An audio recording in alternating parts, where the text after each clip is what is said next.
لقد كان لكم في رسول الله أسوة حسنة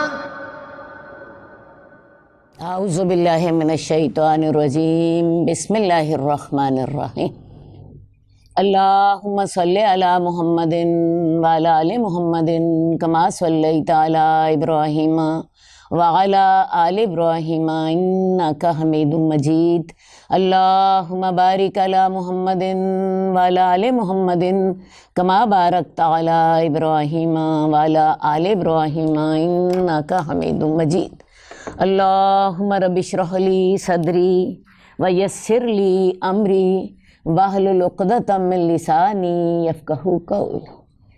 عزیز ناظرین السلام علیکم۔ مسلمانوں کے حرمات کی تعظیم، ان کے حقوق اور ان پر شفقت اور رحمت کرنے کا بیان، نیا باب شروع ہو گیا ہے۔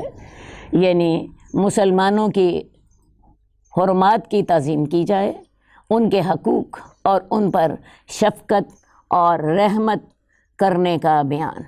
قال اللہ تبارک و تعالی ومن یعظم حرمات اللہ فهو خیر له عند ربہ، جو اللہ تعالیٰ کی ٹھہرائی ہوئی حرمتوں کی تعظیم کرے گا وہ اس کے رب کے پاس بہتر ہے۔ وقال اللہ تعالی ومن یعظم شعائر اللہ، اور جو اللہ کے شاعر کی تعظیم کرے گا تو یہ دلوں کے تقوی سے ہے۔ اور اللہ تعالیٰ نے یہ بھی فرمایا وَاخْفِضْ جَنَاحَكَ لِلْمُؤْمِنِينَ، اپنا پہلو، اپنا بازو مومنوں کے لیے جھکا دیجیے۔ اور اللہ تعالیٰ نے یہ بھی فرمایا من قتل نفسا بغیر نفس او فساد فی الارض، جس نے کسی جان کو قتل کیا بغیر جان کے یعنی ناجائز، یا زمین میں فساد کیا، تو گویا اس نے تمام انسانیت کو قتل کر دیا، تمام لوگوں کو قتل کر دیا۔ اور جس نے کسی جان کو زندہ رکھا تو گویا اس نے تمام لوگوں کو زندہ رکھا۔ اصل بات ہے اللہ تعالیٰ نے ایک مسلمان کی جان کو بہت زیادہ حرمت دی ہے۔ بیت اللہ، اللہ کا گھر جس کو ہم کعبہ کہتے ہیں، بہت حرمت والا ہے، لیکن ایک مسلمان کی جان بیت اللہ سے بھی زیادہ ہے۔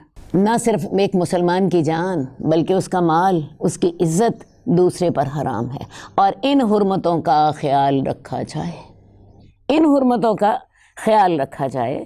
اسی طرح جو شخص ایک آدمی کو قتل کر دیتا ہے تو اللہ کے ہاں اس کا اتنا بڑا گناہ ہے جیسے اس نے تمام لوگوں کو قتل کر دیا۔ اور اگر کسی نے ایک انسان کی جان بچانے میں کوشش کی، محنت کی، کوئی مر رہا تھا اس کو بچانے میں اس نے کوشش کی، اللہ کے ہاں یہ اتنی بڑی نیکی ہے کہ گویا کہ اس نے تمام انسانوں کو بچانے کی کوشش کی۔ تو لہٰذا انسانوں کی جو اللہ تعالیٰ نے حرمات رکھی ہیں، ان کی جو اللہ تعالیٰ نے مال اور جان اور عزت ایک دوسرے پر حرام کیا ہے، ان چیزوں کا خیال رکھا جائے اور ان کے ساتھ شفقت رحمت کرنے کا اہتمام کیا جائے۔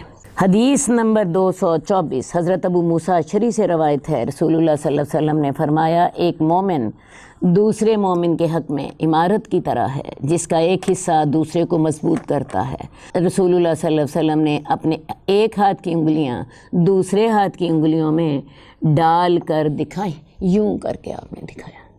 آپ نے فرمایا کہ ایک مسلمان دوسرے مسلمان کو مضبوط کرنے کا باعث بنتا ہے۔ جیسے یہ دیکھیں، یہ عمارت ہے، اس کی ایک اینٹ دوسری اینٹ کو مضبوط کر رہی ہوتی ہے، اور رسول اللہ صلی اللہ علیہ وسلم نے اپنی انگلیاں اس کے اندر ڈالیں۔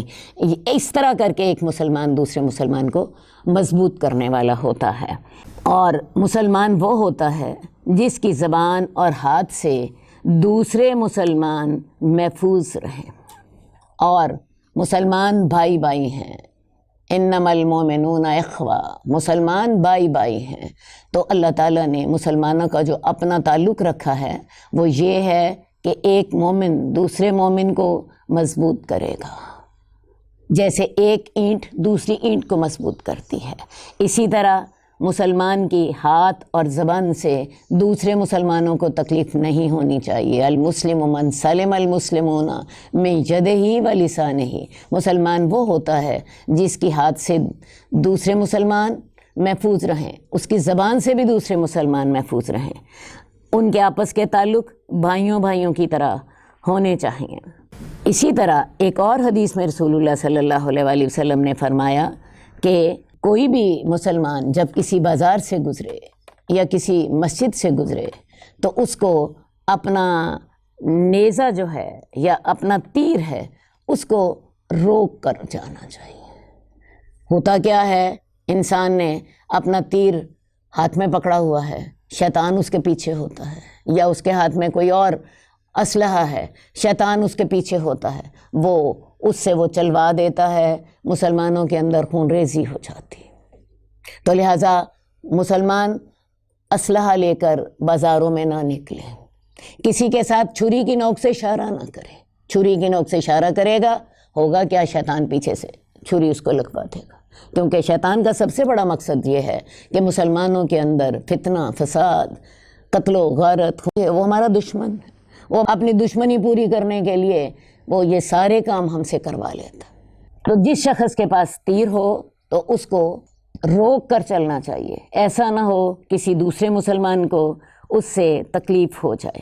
اب آج کل مسلمان بے محابہ اسلحہ استعمال کر رہے ہوتے ہیں، اور تو اور آپ یہ دیکھیے کہ خوشی کی تقریبوں میں ہوائی فائرنگ ہو رہی ہوتی ہے، اور اس ہوائی فائرنگ سے بھی بعض اوقات بہت سے لوگ مر جاتے ہیں۔ اسی طرح بعض اوقات آتش بازی ہو رہی ہوتی ہے، اور اتنی زیادہ آتش بازی ہوتی ہے کہ اس آتش بازی سے بعض اوقات لوگوں کے ہاں آگ لگ جاتی ہے۔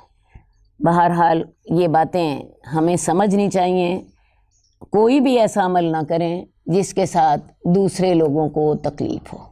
حدیث نمبر 226، نعمان بن بشیر سے روایت ہے، رسول اللہ صلی اللہ علیہ وسلم نے فرمایا، مومنوں کی مثال آپس میں ایک دوسرے کے ساتھ محبت کرنے میں، ایک دوسرے کے ساتھ رحم کرنے میں، اور ایک دوسرے کے ساتھ شفقت اور نرمی کرنے میں ایک جسم کی طرح ہے۔ جب اس کا کوئی ایک عضو درد کرتا ہے تو اس کا سارا جسم اس کی وجہ سے بیداری اور بخار میں مبتلا ہو جاتا ہے۔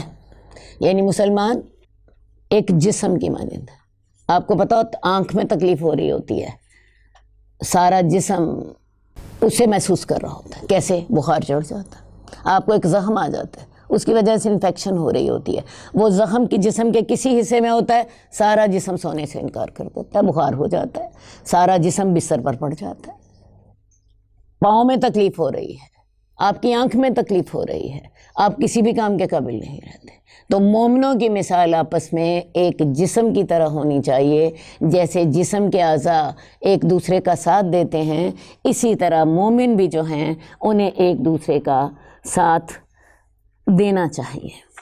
حضرت عبداللہ بن عمر سے روایت ہے، رسول اللہ صلی اللہ علیہ وسلم نے فرمایا، مسلمان مسلمان کا بھائی ہے، نہ اس پر زیادتی کرتا ہے، نہ اسے بے یار و مددگار چھوڑتا ہے، اور جو اپنے مسلمان بھائی کی حاجت پوری کرنے میں لگا ہو اللہ اس کی حاجت پوری فرماتے ہیں، اور جو کسی مسلمان سے کوئی پریشانی دور کرتا ہے اللہ اس کی وجہ سے قیامت والے دن اس کی پریشانیوں میں سے کوئی بڑی پریشانی دور فرما دیں گے۔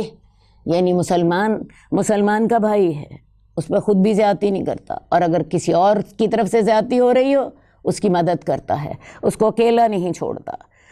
اور جو شخص اپنے مسلمان بھائی کی ضرورت پوری کرے اللہ اس کی ضرورت پوری کر دیتا ہے۔ مثال کے طور پہ آپ کسی بیوہ کے کام میں مصروف ہیں، آپ کسی یتیم کے مدد کر رہی ہیں، آپ کسی ضرورت مند کی ضرورت پوری کر رہی ہیں، اللہ تعالیٰ جتنی دیر تک آپ اس کی ضرورت پوری کر رہی ہیں اللہ رب العزت آپ کی ضرورتیں پوری کرتے رہتے ہیں۔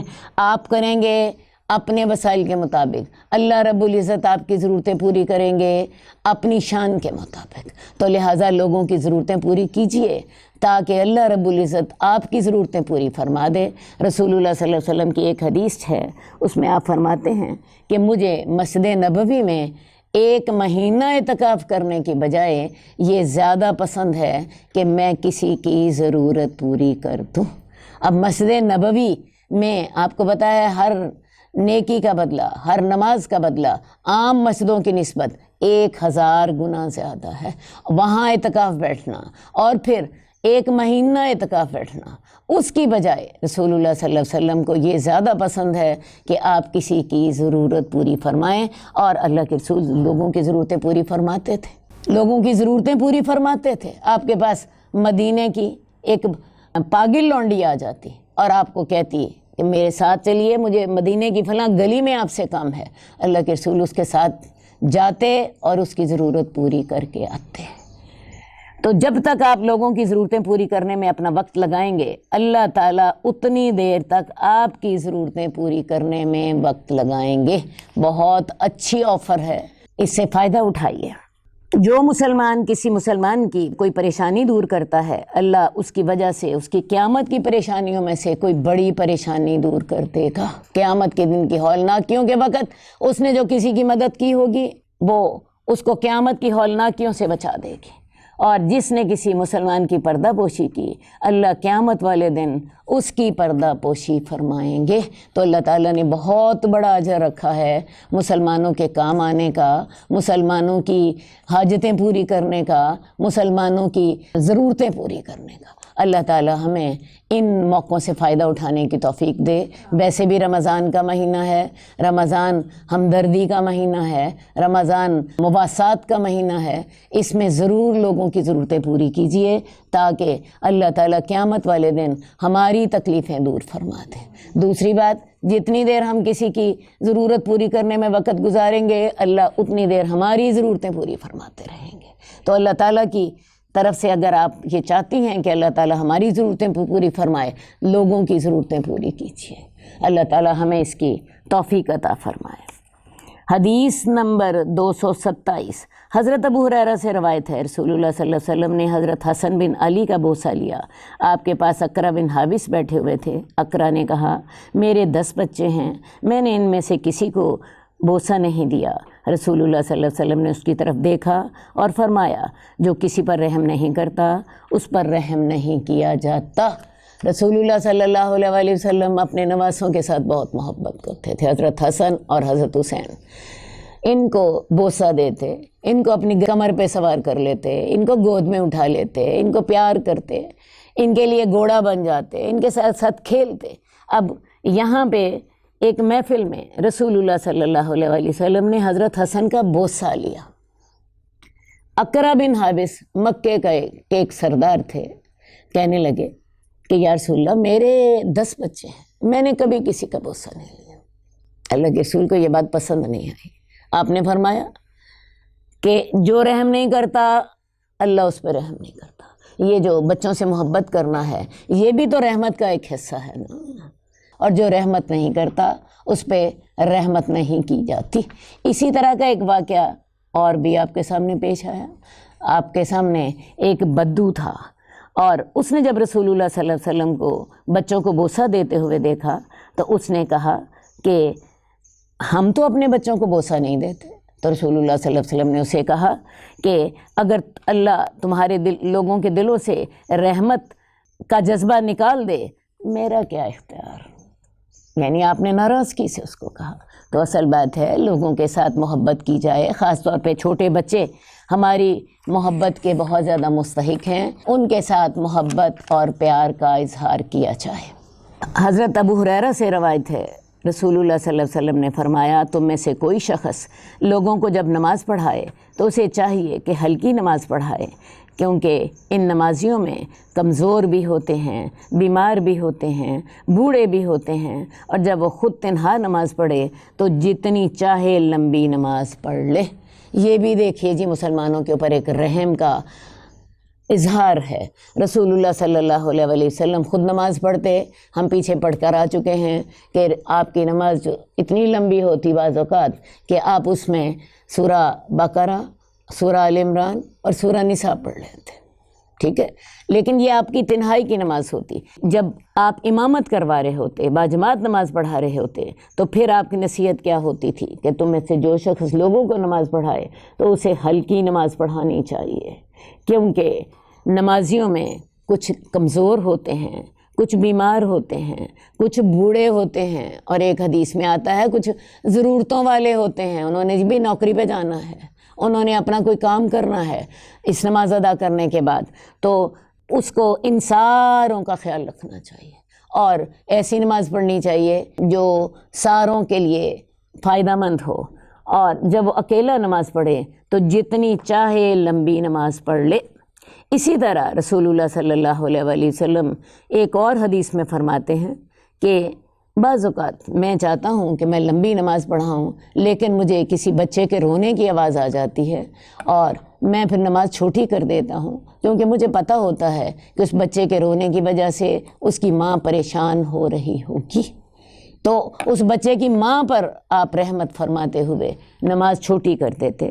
اسی طرح رسول اللہ صلی اللہ علیہ وآلہ وسلم بعض اوقات اپنا کوئی عمل چھوڑ دیتے جس کو کرنا آپ کو پسند ہوتا، کوئی ایسی عبادت جو آپ کرنا چاہتے، رسول اللہ صلی اللہ علیہ وسلم صرف اس نیت سے چھوڑ دیتے کہ کہیں وہ لوگوں پر فرض نہ ہو جائے۔ رمضان میں ایک دفعہ رسول اللہ صلی اللہ علیہ وآلہ وسلم نے رات کو نماز پڑھی، صحابہ کو پتہ چل گیا، انہوں نے بھی آپ کے پیچھے پڑھی۔ دوسرے دن پھر آپ نے نماز پڑھی، صحابہ کو ایک دن پہلے کا پتہ تھا، اب زیادہ لوگ نماز کے اندر شامل ہو گئے، پوری مسجد سمجھیں جی بھر گئی۔ تیسرے دن پھر لوگ اکٹھے ہو گئے، دوسرے دن مسجد بہت بھر گئی تھی، تیسرے دن رسول اللہ صلی اللہ علیہ وسلم نماز پڑھنے کے لیے مسجد سے باہر نہ نکلے، حالانکہ آپ کو پتہ تھا کہ ساری مسجد بھری ہوئی ہے، لوگ آپ کا انتظار کر رہے ہیں۔ آپ فجر کے وقت نکلے، وہ نماز آپ نے اپنے گھر میں پڑھ لی، فجر کے وقت نکلے اور آپ نے لوگوں کو بتایا کہ مجھے پتہ تھا کہ تم مسجد میں اکٹھے ہو، لیکن میں اس لیے نہیں نکلا کہ ایسا نہ ہو کہ تم پر یہ نماز فرض کر دی جائے۔ یہی وہ نماز تھی جس کو آج ہم تراویح کی صورت میں ادا کرتے ہیں۔ رسول اللہ صلی اللہ علیہ وسلم نے یہ تہجد کی نماز 2 دن باجماعت لوگوں نے ان کے ساتھ پڑھی، تیسرے دن آپ نہیں نکلے اور آپ نے یہی وجہ بتائی کہ ایسا نہ ہو کہ تم پر فرض کر دی جائے۔ رسول اللہ صلی اللہ علیہ وآلہ وسلم کی وفات کے بعد حضرت عمر رضی اللہ تعالیٰ عنہ نے اسی سے یہ دلیل لی کہ اللہ کے رسول صلی اللہ علیہ وآلہ وسلم نے تیسرے دن اس کو باجماعت اس لیے نہیں پڑھایا تھا کہ وہ فرض نہ کر دی جائے، تو اب وہی تو ختم ہو چکی، تو اب اگر ہم اس کو روز بھی پڑھ لیں گے تو تب بھی یہ فرض نہیں ہوگی۔ حضرت عمر نے پھر یہ نماز تراویح کو پورا مہینہ کے لیے مسلمانوں کے لیے اس کا انتظام کر دیا۔ ان کا کہنا یہی تھا کہ اب اس کے فرض ہونے کا امکان نہیں ہے، تو لہٰذا اب ہم اس کو پڑھ سکتے ہیں۔ اسی لیے آپ دیکھتی ہیں مساجد میں نماز تراویح باجماعت ادا کی جاتی ہے، لیکن آپ کو یہ علم ہونا چاہیے کہ یہ نماز نفل ہے، فرض نہیں ہے، یہ نفل ہی ہے، فرض نہیں ہے۔ بہت سے لوگ یہ سوال کرتے ہیں کہ کیا اگر ہم تراویح نہ پڑھیں تو ہمارا روزہ ہو جائے گا؟ بھئی ہو جائے گا، اس کی وجہ یہ ہے روزہ فرض ہے لیکن تراویح فرض نہیں ہے۔ آپ اگر تراویح پڑھ لیں اس کا ثواب بہت زیادہ ہے، کیونکہ اس کے بارے میں حدیث میں آتا ہے کہ من قام رمضان ایمانا و احتسابا غفر لہ ما تقدم من ذنبہ، جس نے رمضان میں ایمان کے ساتھ اور ثواب کی نیت کے ساتھ قیام کیا، اللہ تعالیٰ اس کے پچھلے سارے گناہ معاف کر دیتے ہیں۔ تو اس کا ثواب بہت زیادہ ہے، اجر بہت عظیم ہے، لیکن تراویح ہے نفل۔ ایک اور سوال کا بھی میں آپ کو جواب دیتی چلی جاؤں کہ اس کو تراویح کیوں کہتے ہیں۔ اصل بات یہ ہے کہ یہ تراویح تہجد ہی ہے۔ رسول اللہ صلی اللہ علیہ وآلہ وسلم نے بھی اس کو پچھلی رات پڑھا تھا۔ آج کل اس کو عشاء کے بعد کیوں پڑھتے ہیں؟ اس وجہ سے کہ پچھلی رات لوگوں کو اکٹھا ہونا مشکل ہوگا، عشاء کے ساتھ ہی اس کو ادا کر لیتے ہیں لوگوں کی آسانی کی خاطر۔ اور کیونکہ رسول اللہ صلی اللہ علیہ وسلم نے حضرت ابو ہریرہ کو اجازت دی تھی کہ وہ وتر عشاء کی نماز کے ساتھ ادا کر لیں، حالانکہ وتر کا وقت آخری رات کا ہے۔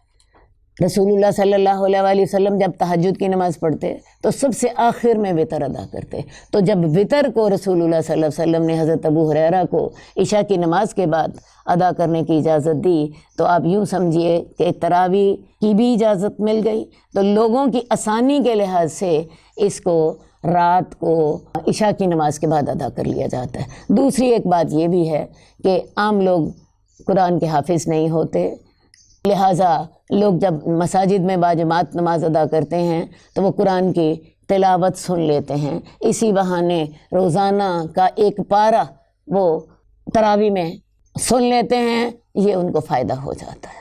پچھلی رات نکلنا مشکل ہوگا لوگوں کی آسانی کے لحاظ سے، چونکہ شریعت میں اس کی دلیل موجود تھی وطر کی، جیسے میں نے آپ کو تفصیل بتائی ہے، تو اس کو عشاء کی نماز کے ساتھ ہی اس کا انتظام کر دیا گیا۔ باقی اگر کوئی شخص خود حافظ ہے اور وہ اس کو خود اپنے گھر میں باجماعت ادا کر سکتا ہے اور وہ حافظ بھی ہے، تو اس کے لیے یہ زیادہ بہتر ہوگا کہ عشاء کی نماز کی بجائے وہ پچھلی رات کے وقت تراویح ادا کر لے، پچھلی رات کے وقت وہ تہجد ادا کر لے، کیونکہ اس کا اصل وقت وہ ہے۔ اس کو جو عشاء کی نماز کے ساتھ کیا گیا لوگوں کی آسانی کے خیال سے۔ حدیث نمبر 234 حضرت جندب بن عبداللہ سے روایت ہے، رسول اللہ صلی اللہ علیہ وسلم نے فرمایا، جس نے صبح کی نماز پڑھی وہ اللہ کی حفاظت اور عہد میں ہے۔ اللہ تعالیٰ تم سے اپنے عہد میں سے کسی چیز کا مطالبہ نہ کرے، اس لیے کہ وہ جس سے مطالبہ کرے گا اسے پکڑ لے گا اور اسے اوندے منہ جہنم کی آگ میں ڈال دے گا۔ جو شخص صبح کی نماز پڑھتا ہے وہ اللہ کے عہد اور اللہ کے ذمے میں آ گیا۔ کیا مطلب؟ اللہ تعالیٰ نے اس کی ذمہ داری اٹھا لی۔ ہر مسلمان پر اللہ تعالیٰ نے 5 نمازیں فرض کی ہیں، اور ان میں فجر کی نماز سب سے زیادہ اہم ہے۔ فجر کی نماز سب سے زیادہ اہم ہے، کیونکہ حدیث میں آتا ہے کہ فجر کی جو 2 رکعتیں ہیں، یعنی جو سنتیں ہیں 2 فجر کی، خیر من الدنیا و ما فیہا، یہ تمام دنیا اور تمام دنیا کی جو نعمتیں ہیں ان تمام سے فجر کی 2 سنتیں یہ بہتر ہیں۔ تو جب فجر کی 2 سنتیں بہتر ہیں تو پھر فرضوں کا معاملہ کتنا زیادہ ہوگا۔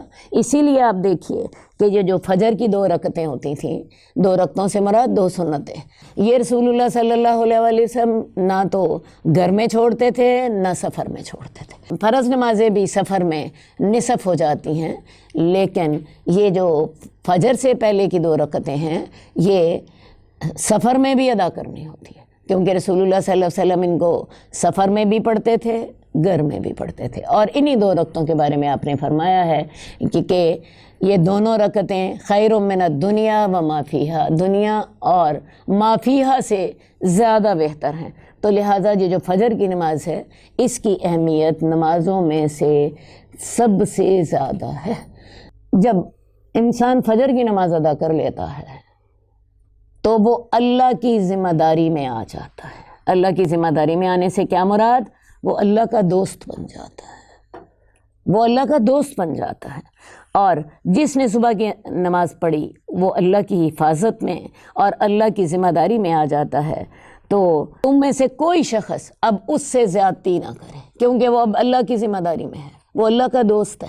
جو اس سے زیادتی کرے گا وہ اللہ سے دشمنی کرے گا۔ پیچھے بھی ہم حدیث پڑھ کر آئے ہیں، من عاد لی ولیا، جو میرے کسی دوست سے دشمنی رکھے گا تو میں اس سے اعلان جنگ کر دیتا ہوں۔ اللہ رب العزت اس سے خود دشمنی کا اعلان کر دیتے ہیں۔ تو لہٰذا جو شخص فجر کی نماز پڑھتا ہے اس کا مطلب ہے وہ اللہ کا دوست بن گیا ہے، وہ اللہ کی ذمہ داری میں آ گیا ہے، وہ اللہ کا ساتھی بن گیا ہے۔ اب تم اس کے ساتھ زیادتی نہ کرو، اس کے مال یا جان کا نقصان کر کے اس کے ساتھ زیادتی نہ کرو۔ اگر کوئی شخص اس کے ساتھ یہ کام کرتا ہے، اس کے مال یا جان کا نقصان کرتا ہے، تو اللہ کی طرف سے اس مسلمان کے ساتھ اللہ کے وعدے کو توڑنے کا ارتکاب کر رہا ہے، اور اللہ تعالیٰ اس سے کل کو باز پرس فرمائیں گے کہ تو نے اس شخص کے ساتھ جو کہ فجر کی نماز پڑھتا تھا زیادتی کیوں کی؟ تو نے میرے اس دوست کو جو میری ذمہ داری میں تھا اس کے ساتھ تو نے دشمنی کیوں کی؟ تو لہٰذا کسی مسلمان پر جو کہ فجر کی نماز ادا کرتا ہے اس کے ساتھ زیادتی نہ کریں۔ اگر آپ زیادتی کریں گے تو آپ اللہ کے دوست سے دشمنی کریں گے، اور اللہ تعالیٰ آپ سے دنیا میں بھی پوچھے گا، قیامت کو بھی پوچھے گا۔ حدیث نمبر 237 حضرت ابو ہریرہ سے روایت ہے، رسول اللہ صلی اللہ علیہ وسلم نے فرمایا، تم ایک دوسرے پر حسد نہ کرو، خرید و فروخت میں بولی چڑھا کر ایک دوسرے کو دھوکہ نہ دو، نہ ایک دوسرے سے بغض رکھو، نہ ایک دوسرے سے پیٹ پھیرو۔ یہاں پھر وہی حکم ہے، مسلمان بھائی بھائی ہیں، ان کی مثال ایک جسم کی طرح ہے، ان کو ایک دوسرے کو مضبوط کرنا ہے اور ان پر تم ایک دوسرے سے حسد نہیں کرو، کیونکہ حسد جو ہے جس دل میں ہوتا ہے اس دل میں ایمان نہیں ہوتا۔ ایک اور حدیث میں آتا ہے حسد اور ایمان ایک دل میں اکٹھے نہیں ہو، یا تو وہاں حسد ہوگا یا ایمان ہوگا۔ حسد کیا ہوتا ہے؟ میرا خیال ہے آپ میں سے ہر ایک کو پتہ ہے، جیلسی، یہ فیل کرنا کہ فلاں نعمت اللہ تعالیٰ نے اس کو دی ہے، یہ نعمت اسے چھن جائے اور مجھے مل جائے، یہ ہوتا ہے حسد۔ ٹھیک ہے جی، تو جو کسی مسلمان سے حسد کرتا ہے، میں آپ کو بتاؤں حسد اس کی نیکیوں کو ایسے کھا جاتا ہے جیسے آگ لکڑیوں کو کھا جاتی ہے۔ تو یاد رکھیے، ایک دل میں ایمان اور حسد اکٹھا نہیں ہوتا، یا ایمان ہوگا یا حسد ہوگا۔ اگر حسد ہے پھر ایمان نہیں ہے، اور اگر ایمان ہے تو پھر حسد نہیں ہے۔ یہ چھوٹی باتیں نہیں ہیں۔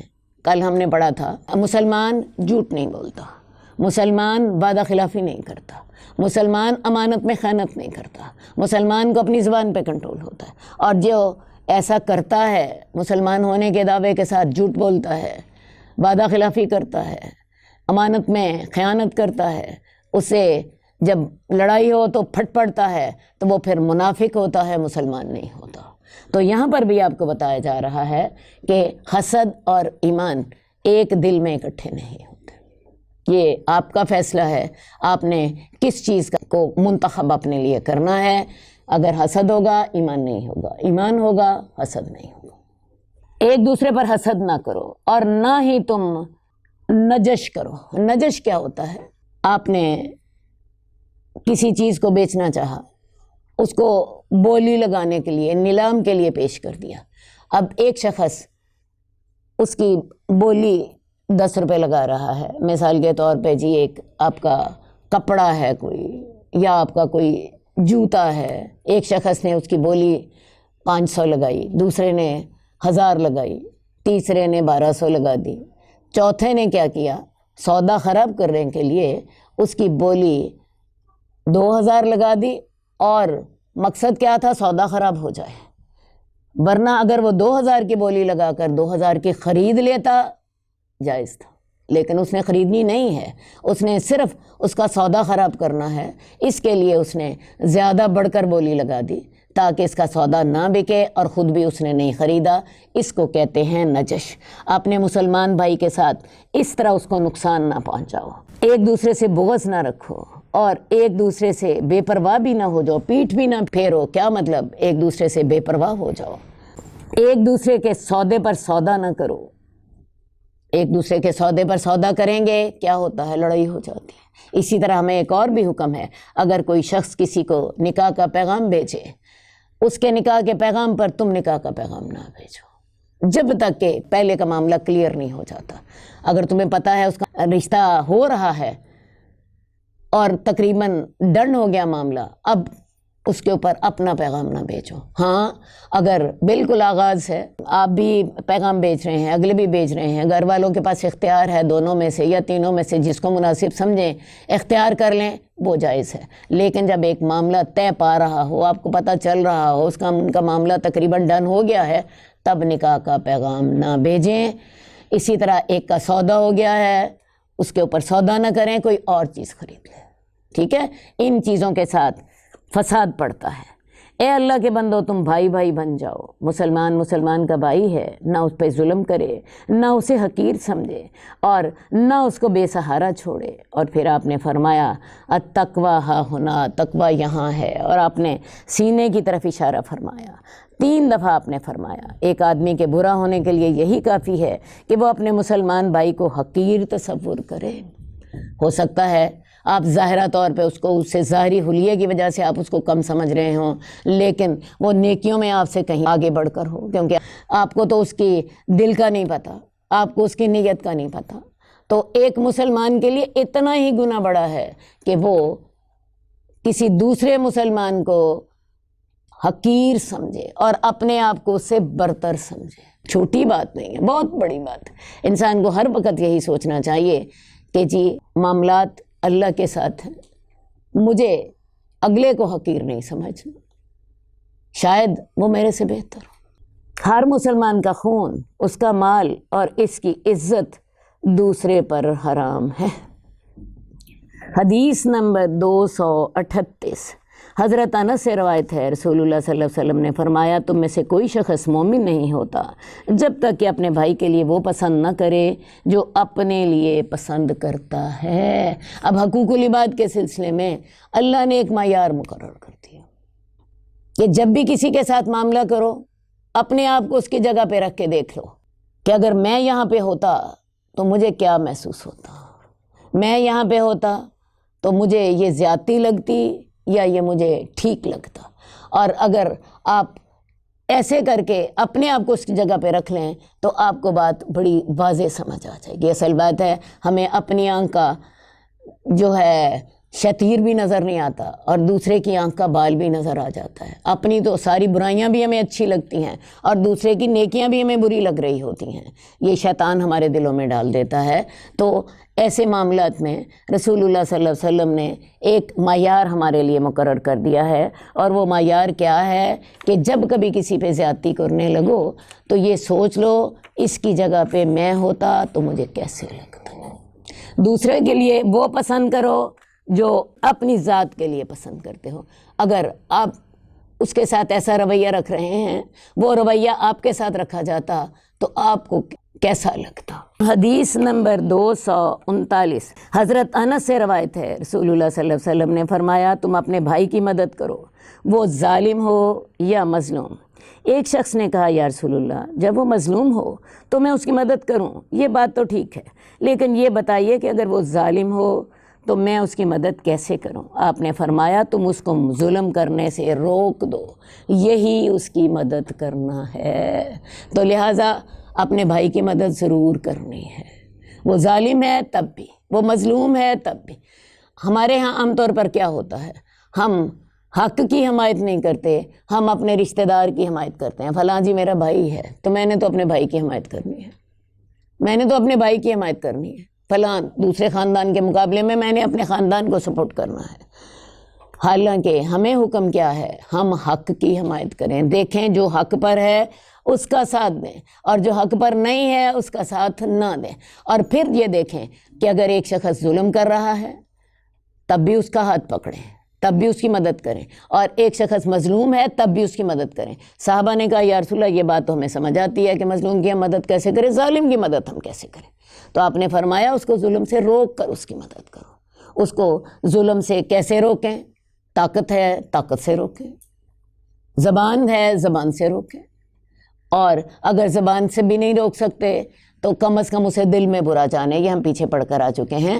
تو اپنے مسلمان بھائی کی مدد ضرور کرنی ہے، کم از کم اس کے خلاف ظالم کا ساتھ نہ دیں۔ اسی کے ساتھ ہی ہمارے معاشرے میں امن قائم ہو سکتا ہے۔ یہ مشکل کام ہے لیکن ایک مسلمان کی خیر خواہی بھی کرنی لازمی ہے۔ مسلمانوں میں جب یہ اخلاقی جرات پیدا ہوگی کہ ظالم کے ہاتھ کو بھی پکڑ سکیں تو تب ہی معاشرہ امن کے ساتھ رہ سکتا ہے۔ حدیث نمبر 241 حضرت ابو عمارہ برا بن عازب بیان کرتے ہیں کہ ہمیں رسول اللہ صلی اللہ علیہ وسلم نے 7 چیزوں کے کرنے کا حکم دیا اور 7 چیزوں سے منع فرما دیا۔ ہمیں حکم دیا کہ مریض کی مزاج پرسی کرو، یعنی عیادت کرو، جنازوں کے پیچھے چلو۔ اب مریض کی جو عیادت کرنی ہے بہت بڑی نیکی ہے۔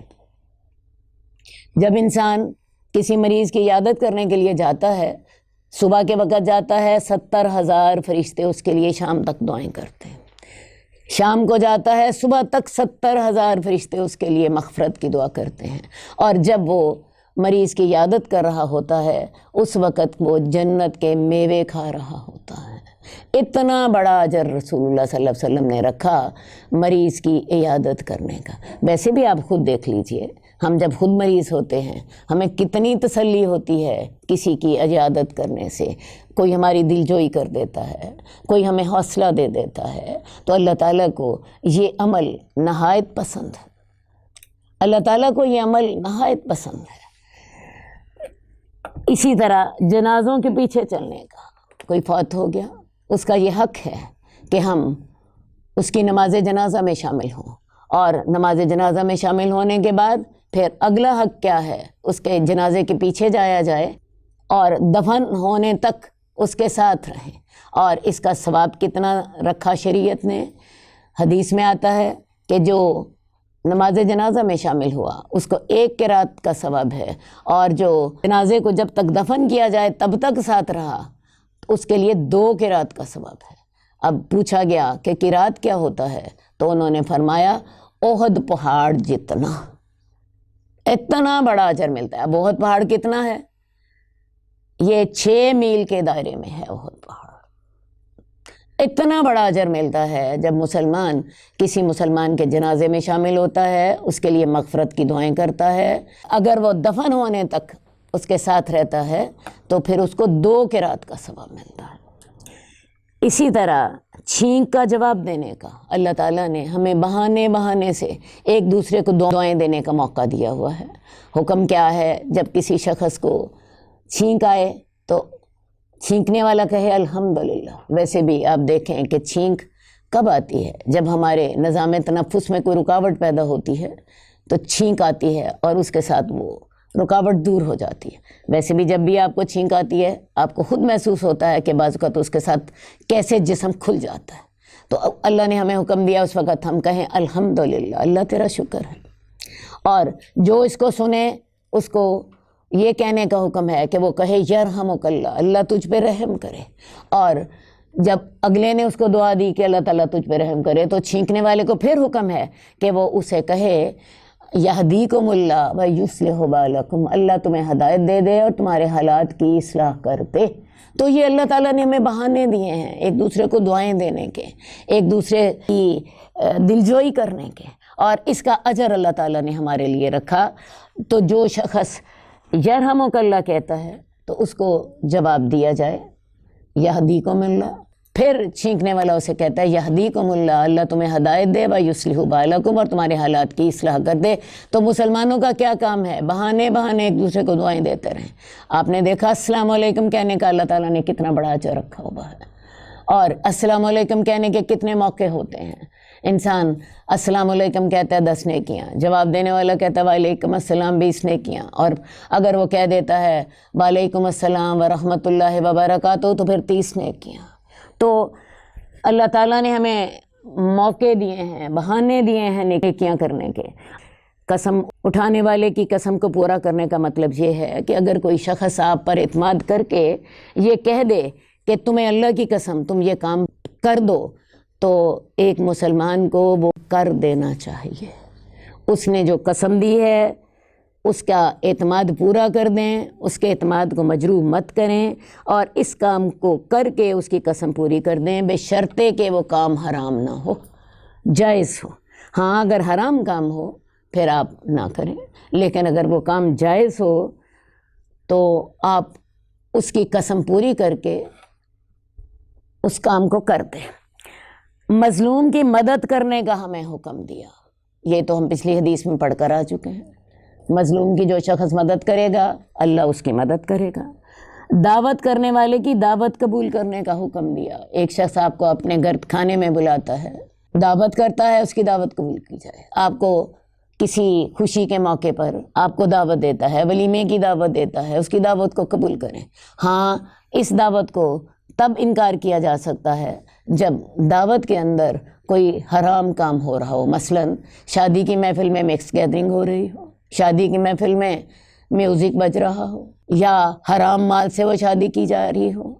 تو جہاں پہ اللہ کی نافرمانی ہوگی وہاں پہ آپ اس سے انکار کر سکتے ہیں. یا بعض اوقات ایسا بھی ہوتا ہے کہ کسی نے آپ کو دعوت پر بلایا، آپ کا اپنا بچہ بیمار ہے، آپ کو شوہر سے اجازت نہیں مل رہی، آپ کے کچھ اور اہم مسائل ہیں جو کہ اس سے زیادہ اہم ہیں. عام طور پہ تو اس کی دعوت قبول کرنی چاہیے، اور یہ ایک مسلمان کا دوسرے مسلمان پر حق ہے. اگر وہ دعوت غلط نہیں ہے تو اس کے اندر کوئی خرابی نہیں ہو رہی تو اس کو دعوت کو قبول کرنا چاہیے. اور سلام کو عام کرنے کا حکم ہے، یعنی بکثرت السلام علیکم کہنے کا. اور یہ جو السلام علیکم کہنا ہے یہ رسول اللہ صلی اللہ علیہ وسلم نے حکم دیا کہ یہ سب کو سلام کیا جائے، جس کو آپ جانتے ہو اس کو بھی اور جس کو نہیں بھی جانتے اس کو بھی. رسول اللہ صلی اللہ علیہ وسلم نے ہمیں منع کیا سونے کی انگوٹھی پہننے سے. مردوں کے لیے سونے کی انگوٹھی آگ کا انگارہ ہے، وہ چاہے تو اس کو پہن لے اور چاہے تو اس کو اتار لے۔ ہاں، عورتوں کے لیے جائز ہے۔ چاندی کے برتنوں میں کھانے پینے سے اللہ کے رسول صلی اللہ علیہ وسلم نے منع کیا، چاندی کے برتن ہوں یا سونے کے برتن ہوں۔ سونا تو خیر بہت زیادہ مہنگا ہوتا ہے، عام طور پہ سونے کے برتن نہیں ہوتے بلکہ گولڈ پلیٹڈ ہوتے ہیں، لائنیں لگی ہوتی ہیں سونے کی بعض برتنوں کے اوپر۔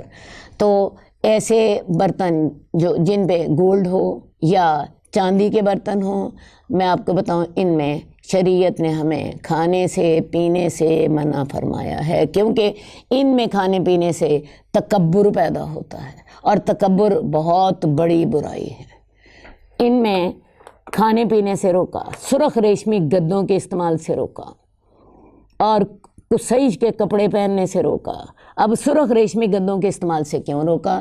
اصل بات ہے کہ ریشم کے کپڑے اس میں روئی برتی جاتی تھی اور اس کے ساتھ گدی بنا لی جاتی تھی تاکہ گھوڑے کے اوپر جب سوار ہوا جائے یا کسی اور سواری پر سوار ہوا جائے نیچے رکھ لی جائے۔ اصل بات ہے چونکہ وہ ریشمی کپڑا ہے اور شریعت یہ نہیں چاہتی کہ مرد نزاکت اختیار کریں، اس لیے مردوں کو نہ تو ریشمی کپڑا پہننے کی اجازت ہے اور نہ ہی گدی بنا کے اپنے نیچے رکھنے کی اجازت ہے۔ ہاں، کوئی ایسا کپڑا ہو جس میں خالص ریشم نہ ہو، کوئی اور کپڑا ہو، اس کی اجازت ہے۔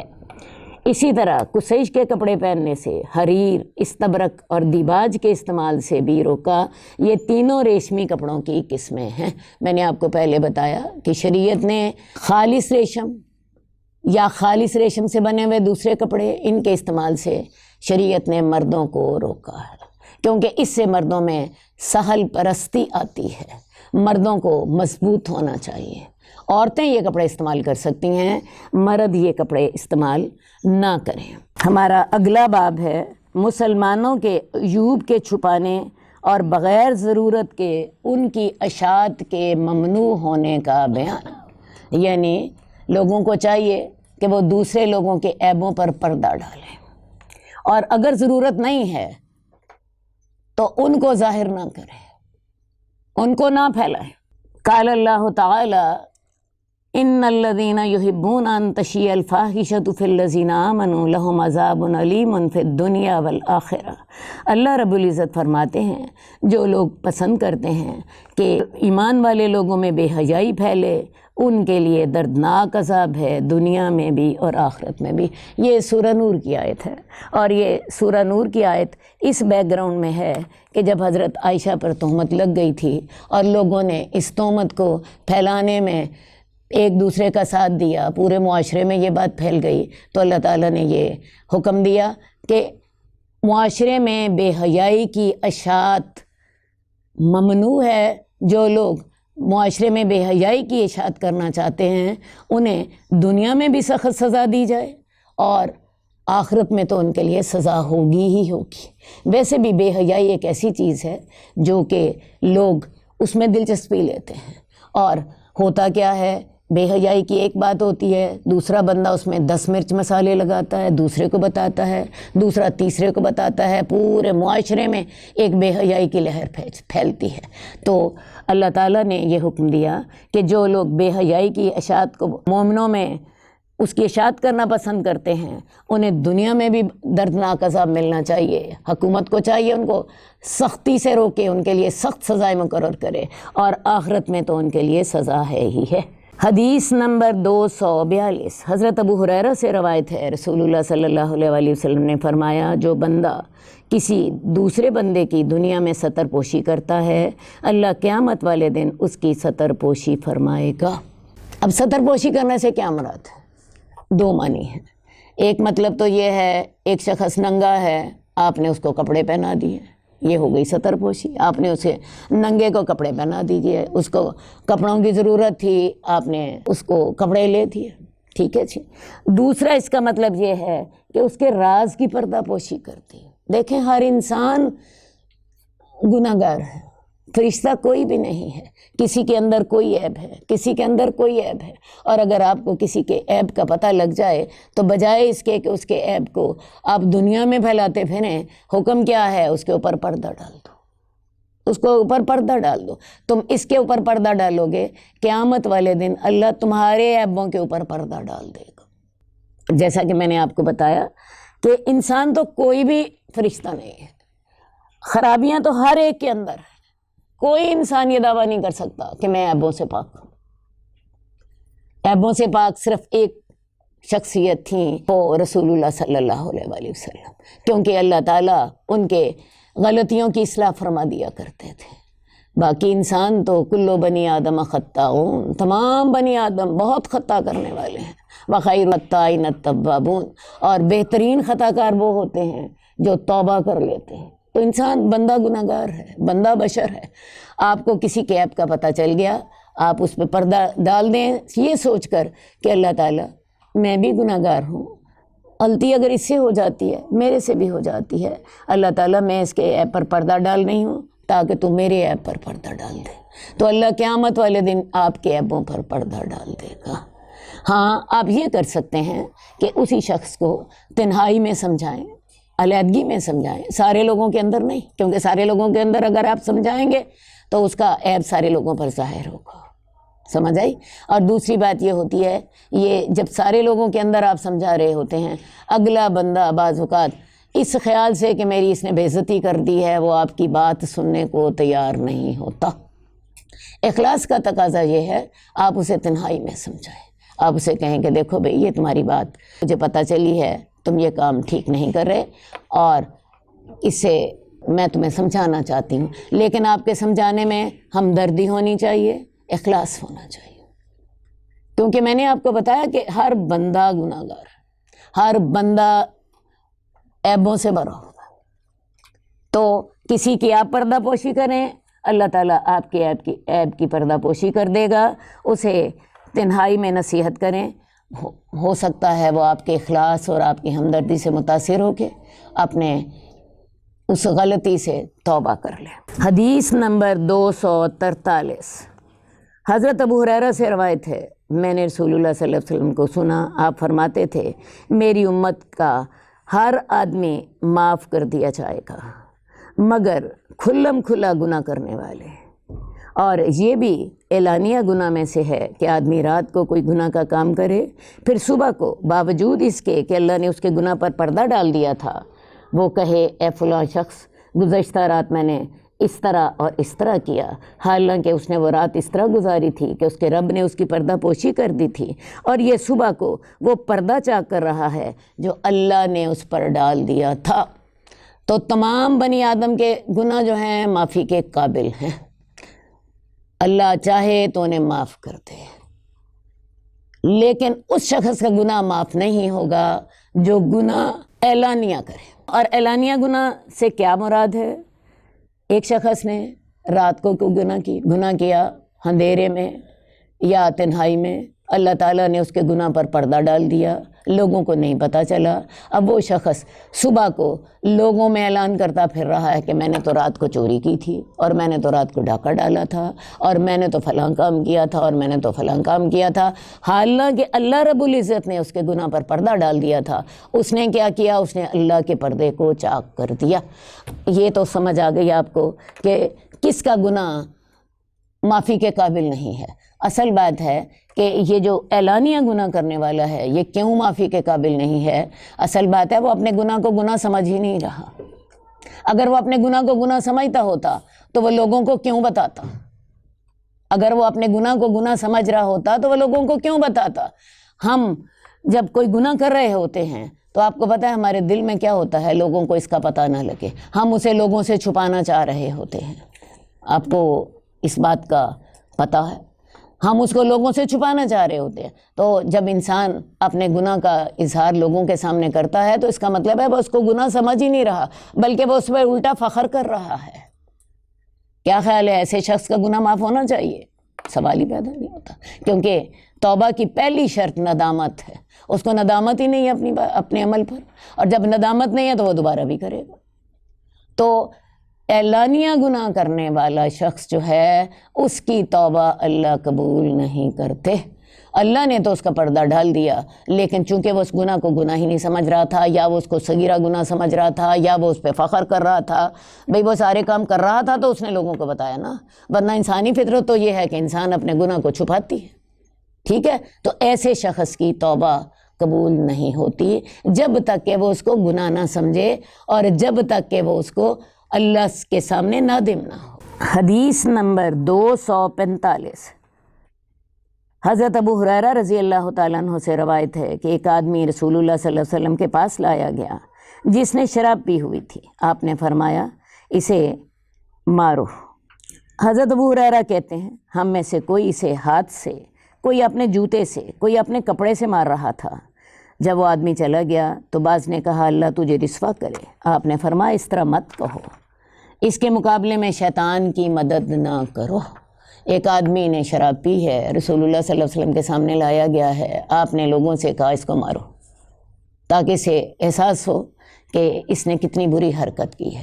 کسی نے اسے ہاتھ سے مارا، کسی نے اسے جوتے سے مارا، کسی نے اسے کپڑے سے مارا، اور وہ آدمی جب چلا گیا تو کسی نے اس کو بد دعا دی کہ اللہ تجھے رسوا کرے۔ آپ نے فرمایا اسے بد دعا نہ دو، اس طرح تم اس کے خلاف شیطان کی مدد کر رہے ہو۔ شیطان تو چاہتا ہی یہ ہے کہ یہ گناہ سے باز نہ آئے، اور جب تم اس کے خلاف بد دعا دو گے، یہ دعا کرو گے کہ اللہ اسے رسوا کرے، تو جب وہ اس کے خلاف شیطان کا تم ساتھ دے رہے ہو۔